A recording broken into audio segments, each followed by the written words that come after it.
Hello and welcome to Martenette Farms. My name is Tony. I'm Andrea. She's really the farmer, I'm just the farmer helper. But you are about to get a virtual tour of our farm. We've only been here since not this October, but the October before that. So we are really excited to show you what we've got going and where your food's coming from. So Martenette Farms started 6 years ago on about 1/3 of an acre, and we're now up to about 1.25 acres. So I'm going to take you through some of the different areas that we have, and as soon as we walk through the gate on the right, you're going to see our new herb garden, which we're growing for our CSA, but also for Ferry in Maine and New Hope. So in the herb garden, we have a variety of medicinal plants as well as culinary herbs, several different types of basil, as well as sorrel and thyme, edible flowers, calendula, pansies, chives, and we're really excited to bring some of these new varieties to you. All right, so behind me we have our early spring brassicas. So we've got our kale, covered is the Napa cabbage, and I'm really hoping that covering it will allow it to form a really nice tight head.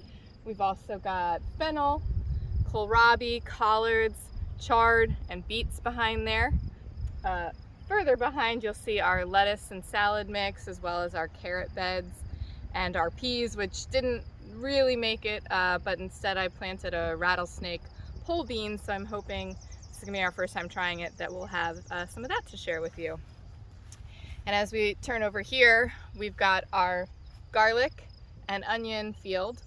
The garlic had a rough go this spring. We're still learning the lay of the land in this garden, and it turned out that this area gets very wet during the spring. And so we had some losses. What didn't get lost looks really good. So I'm excited to share that with you.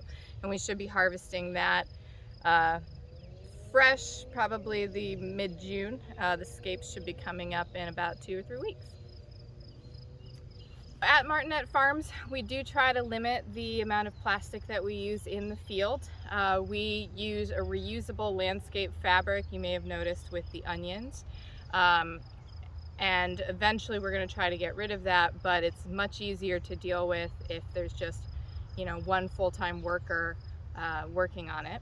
So behind us we have all of our direct seeded crops, which we have broccoli rabe, as well as hakure turnips, arugula, salad mix, baby kale, beets, radishes. And so all of those get direct planted in the ground, and we're working on systems to cultivate those areas so that we don't need to use the plastic. And so hopefully we'll get to get rid of that in the next few years. We have our peppers, eggplant, which is covered. The eggplant gets eaten by flea beetles if we don't cover it, so that gives it a chance to grow a little faster, and that way by the time the flea beetles get to it, it can defend itself a little better. We have a variety of peppers here, mostly bells, as well as long frying peppers. And this year we are trying the habanada pepper, which is a sweet habanero, and as well as guajillo peppers, which are used in mole. So I'm pretty excited about that. And on the edge of that are planted all of our zinnias, as well as our ground cherries, and we've got about 10 tomatillo plants, which is about enough for the CSA, I think.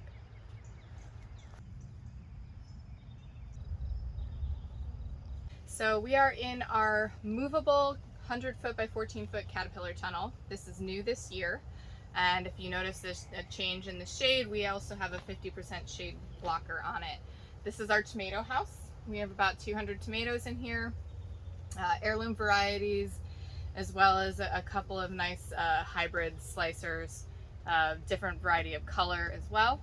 Our other tomatoes, cherry tomatoes, are out in the field, but heirlooms really thrive in an area where you can control the environment a little bit. We did lose some because these got planted. If you notice the difference in size, the ones on the edges had a lot more of the wind and the cold coming in, so they're a little bit shorter, and we lost a few during the freezes in April. But these are looking really healthy. We're going to be stringing them up and pruning them this week, and if we're lucky, we'll have our first ones around the 4th of July. So we don't use tractors on this farm. It's pretty small, and while we would eventually like to get a tractor just for moving things around, most of our work is done with two machines. This is our BCS two-wheeled walk-behind tractor, and we also have a Honda rototiller. What this does, it has a rotary plow attached on the back of it, and this will plow up a single line of the dirt. And so what we'll do is during the hottest part of the season, we'll lay plastic on the field, a silage tarp that kills all of the grass underneath it. And then we end up with something that looks like this field right here. So after we use the BCS rotary plow, the field will look like this. After this happens, I'll seed it with a cover crop. In the instance of these two fields, we will be using a buckwheat cover crop followed by Sudan grass, and then a mixture of nitrogen fixing and nitrogen building cover crops for the winter. The goal of the cover crop is to build the health of the soil and then give us time to get rid of a lot of the perennial roots that are in the ground. As you can see, there's a lot of stuff sticking up from there. Those are all roots of roses, poison ivy, Virginia creeper, lots of different types of perennials that we're trying to get rid of in the garden to make it easier to work. We have about 65 full-grown chickens, and we have about 60 that are about a week old, and they are currently being raised by our neighbor. They should be ready to lay in about 15 weeks. All of our chickens are managed organically. We do not give them antibiotics unless of course they're sick, which we have a really good healthy flock, so we have not needed to do that. They're fed organically, and we move their fences every week so that they have fresh pasture, so that they can root around in the ground, get bugs, seeds, and everything to complete their nutrition.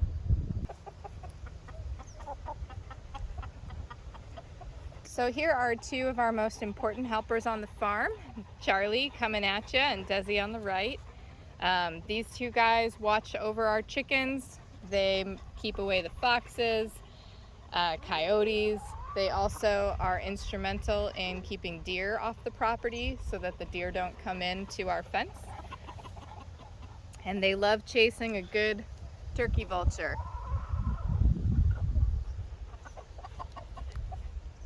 Good boy, Charlie.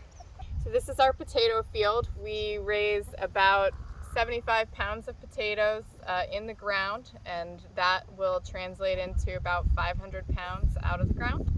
And that'll be enough to get us through our CSA about 3 or 4 weeks, as well as the other locations that we sell at. We raise a few different types of potatoes. Purple is probably my favorite, but also super prolific red-skinned and a yellow Yukon Gold variety.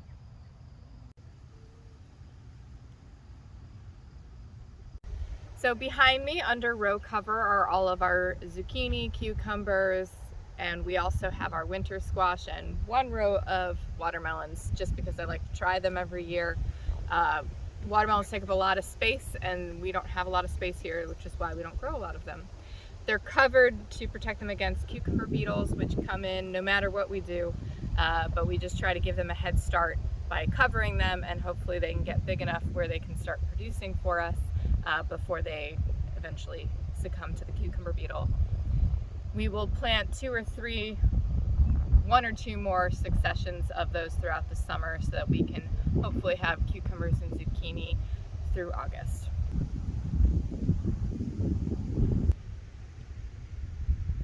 This is our nursery. This is where we are hoping to grow and then propagate blackberries, raspberries, gooseberries, as well as figs and blueberries. So we planted everything that we had from our other fields at the old garden, and we're hoping that they'll grow robustly and that we'll be able to divide them in the fall. As you can see, we already have some gooseberries on the plant, so that will most likely only be for our family this year. but hopefully next year we'll have enough to share.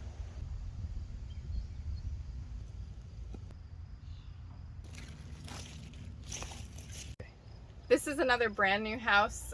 We bought it last year, but just moved it to this farm this year. It's 14 foot by 50 foot, and it will be permanently here. This ground is brand new, so we've got a lot of weeds in here, but the soil's okay. We have cilantro right here, and I just planted more dill and more cilantro. So this house will probably be a dill, cilantro, basil, parsley, you know, other herb shade house for the summer.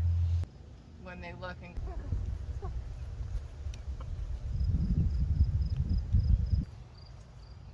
this is one of two of our 50 foot by 24 foot hoop houses. These are not heated, but we do use them year round. So when you get things from us in January, February, and early March, this is where it's going to come from. Right now, out of this, we are harvesting some salad mix, baby kale, some spinach, and I just turned over a bed that had Hakure turnips in it for our early market at Duke Farms. And this year I'm also experimenting with growing cucumbers in the hoop house, and so far I'm very happy. We'll see how long they're able to survive in here. But this is Manny. It's a beautiful cucumber, excellent taste, not bitter, small seeds, and it's got a great crispness to it. It doesn't look like much now, but this is our flower field where we grow our flower fillers, dried flowers or dryable flowers, and our snapdragons. And out in the field we have our zinnias and dahlias and sunflowers.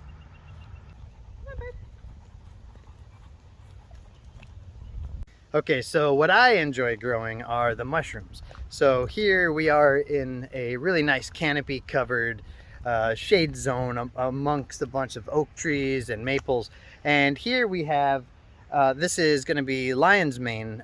There's actually two crib stacks. These are called crib stacks. So there's two cribs of lion's mane, and coming up, actually this right here, this mound, it looks like really just wood chips.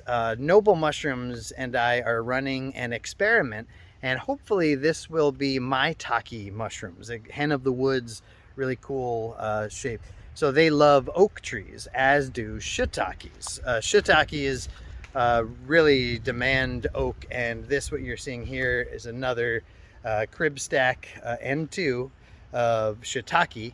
And then this wood chip pile back behind me is where I've been harvesting my wine cap mushrooms from. So now that's all the outside stuff that's currently going on, but I'm going to bring you inside to our grow tents and show you kind of what we're doing in the house. Inside of our barn we have two grow tents which are really controlled to have airflow and humidity, and I'm going to give you a little glimpse of what we've got growing inside there.